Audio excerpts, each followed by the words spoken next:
Pourtant, aujourd'hui, à 28 ans, Vincent mène une vie presque normale. On va faire une recherche d'équitation. Vincent monte à cheval et surfe sur Internet. Incroyable, car pour apprendre ce qui paraît évident, comme marcher ou parler, il a mis des années. C'est en rencontrant d'autres autistes qu'il réalise ses progrès. Je connais des amis qui habitent à Levallois, qui est une fille qui est vraiment autiste.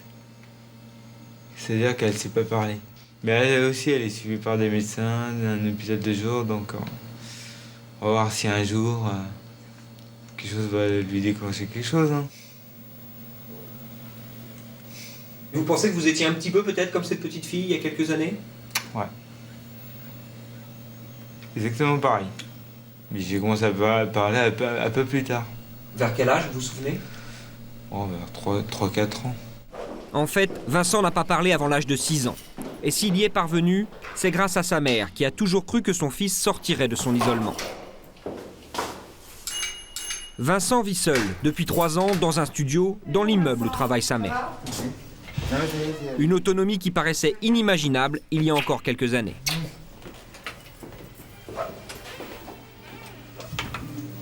Vous n'avez jamais eu peur d'angoisse? Non, plus maintenant. Et il fut une époque, oui, et au début, quand il a commencé à s'installer tout seul, oui.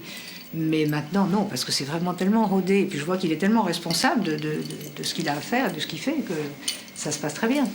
Et encore une fois, vous voyez là le chemin parcouru. Ah oui, oui.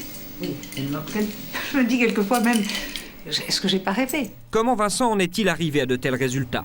Il a passé toute son adolescence en hôpital de jour. Dans ce centre, médecins, éducateurs et psychologues l'ont aidé à progresser inlassablement jusqu'à l'âge de 21 ans. Je pense sincèrement que c'est le travail conjugué de tout le monde, l'attention et l'affection, et même l'amour qu'on lui a apporté, qui lui ont permis d'avancer. Je pense que sincèrement, et d'après l'avis des médecins, si tout ça ne s'était pas passé, il serait à 10% de ses capacités aujourd'hui.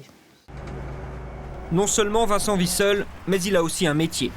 Depuis 4 ans, il est employé par un poney club au cœur du bois de Boulogne. Ah oui. Son travail ici, c'est aussi sa passion. Il prend soin des chevaux et entretient leur boxe. Des gestes qu'il était incapable de faire avant.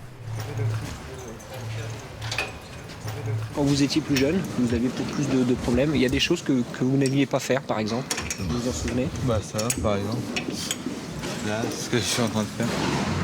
Ça, vous pouviez pas le faire ou vous vouliez pas? Là, je pouvais pas. J'avais du mal à m'approcher d'un cheval. Et maintenant, vous n'avez plus du tout peur, enfin plus d'appréhension du tout? Non.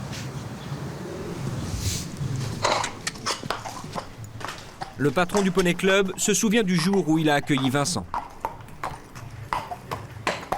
On m'a expliqué, n'est-ce pas, que c'était un autiste. Donc à partir de là, je lui dis, il y avait des tas de problèmes de repères dans le temps. C'est un garçon qui confondait le mardi, le mercredi, de 9h, 10h, midi, etc. Donc il n'avait pas de repères. Et ces repères, il les a complètement acquis. C'est-à-dire que vous avez senti vous-même, comme vous êtes son patron, une évolution, un progrès? Complète. Hein. À tel point que maintenant, je lui confie les responsabilités de fermeture de club. Il est tout à fait apte et à même de les effectuer sans aucun souci.